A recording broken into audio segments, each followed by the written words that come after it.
கார்த்திகை தீபத்தன்னைக்கு நான் இந்த மாதிரி விளக்குங்க தான் யூஸ் பண்ணிக்கிட்டேன். இது வந்து நான் மொதல் நாள் நைட்டே வந்து நல்லா தண்ணியில் போட்டு ஊற வச்சு நான் கழுவி காய வச்சு எடுத்து வச்சுட்டேன். ஒரு 2 மணி நேரம் ஊறினதுக்கப்புறம் எடுத்து நல்லா தொடச்சி எடுத்து வச்சு கழுவி காய வச்சுருக்கேன். இதில் வந்து நம்ம அப்படியே எண்ணெயை விட்டு நம்ம விளக்கு ஏற்றணும் அப்படின்னா கீழெல்லாம் ஊற்றிடும். அதனால் வந்து நகைப்பாலிஸ் இருந்தால் நகைப்பாலிஸை நம்ம தேய்ச்சி வச்சுக்கலாம் அடி சைடில். இல்லைன்னா ஒரு வெத்தலையில் வைக்கணும். வெத்தலையில் வந்து நம்ம சும்மா வைக்க முடியாது. வெத்தலையில் வந்து 2 அரிசி போட்டு ₹1 காயின் வச்சு அதுக்கு மேலே தான் நம்ம விளக்கு வைக்க முடியும். வெத்தலை வச்சோம் அப்படின்னாக்க நான் அதுக்காக இதுக்கு என்ன பண்ணேன், வெத்தலையும் நம்ம நிறையா வாங்குற மாதிரி ஆயிருக்கும்.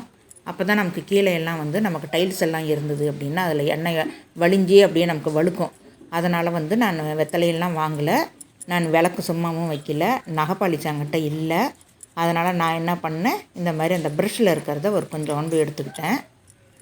ஒரு சிட்டிக்கு அளவுக்கு நம்ம அந்த சிட்டியை போய்ப்போம் பார்த்திங்களா, அந்த அளவுக்கு நான் அந்த ப்ரஷ்ஷில் இருக்கிறதெல்லாம் கட் பண்ணி எடுத்துகிட்டு ஒரு கொம்பில் வச்சு அப்படியே சுற்றி இருக்கேன். ஒரு குச்சியில் வச்சு புதுசாக நம்ம தென்னந்தொடப்பம் இருக்கும் பார்த்திங்களா, அதிலேருந்து ஒரு குச்சி எடுத்துக்கோங்க. நம்ம யூஸ் பண்ணாத தென்னந்தொடப்பமாக எடுத்துக்கோங்க.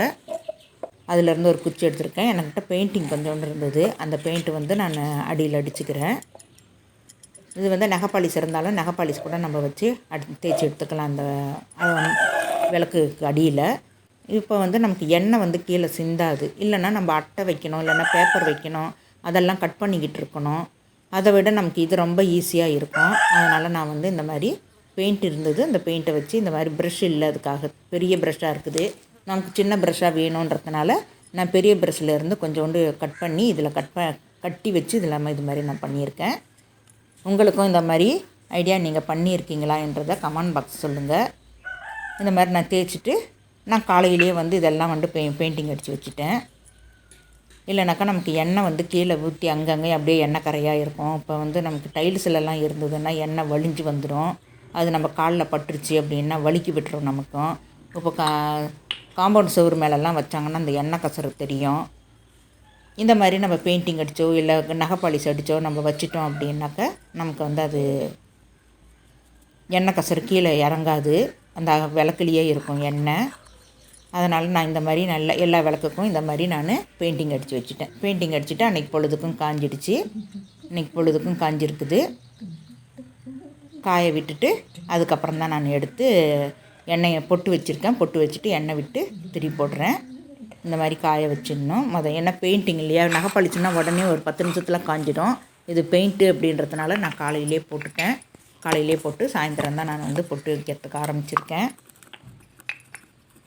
அப்போ தான் நமக்கு வந்து கீழேயும் ஒட்டாது. உடனே நம்ம பெயிண்டிங் அடித்து வச்சோம் அப்படின்னா கீழே வந்து அப்படியே கீழெல்லாம் வந்து அப்படியே பெயிண்டிங் ஒட்டிக்கும். அது ஒரு கரை மாதிரி ஆகிடும்.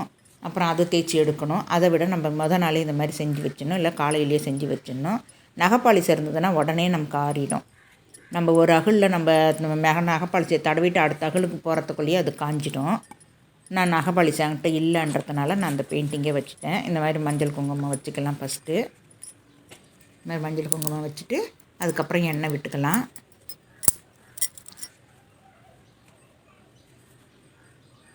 அதுக்கப்புறம் எண்ணெய் விட்டிங்க அப்படின்னாக்க நமக்கு நல்லாயிருக்கும். எண்ணெய் விட்டுட்டு தான் நமக்கு வந்து திரி போடணும். திரி போட்டுட்டு நம்ம எண்ணெய் விடக்கூடாது. எப்பயுமே எண்ணெயை விட்டுட்டு நம்ம திரி போட்டுக்கணும். நான் சும்மா கொஞ்சம் கொஞ்சம் உங்களுக்கு காட்டணுன்றதுனால கொஞ்சம் கொஞ்சமாக ஊற்றிருக்கேன். நான் விளக்கு ஏற்றும்போது நிறையா ஊற்றி வச்சுடுவேன். இந்த மாதிரி எண்ணெயை விட்டுட்டு நம்ம அதில் திரி போட்டுக்கலாம். சின்ன சின்ன அகல் தான் உள்ளே இருக்கிறது. அதனால் வந்து நான் சின்ன சின்ன திரிங்களாக போட்டிருக்கேன். கட் பண்ணிவிட்டு, ஏன்னா காற்றுக்கும் நமக்கு அணையாமல் இருக்கணும். அதனால் கொஞ்சம் மொத்தமான திரிங்களை போட்டுக்கணும். இந்த மாதிரி நீங்களும் போட்டிருக்கீங்களான்றதை கமெண்ட் பாக்ஸில் சொல்லுங்கள். இந்த வீடியோ பிடிச்சிருக்குன்னு நினைக்கிறேன். பிடிச்சிருந்தால் லைக் பண்ணுங்கள், ஷேர் பண்ணுங்கள். தேங்க்யூ.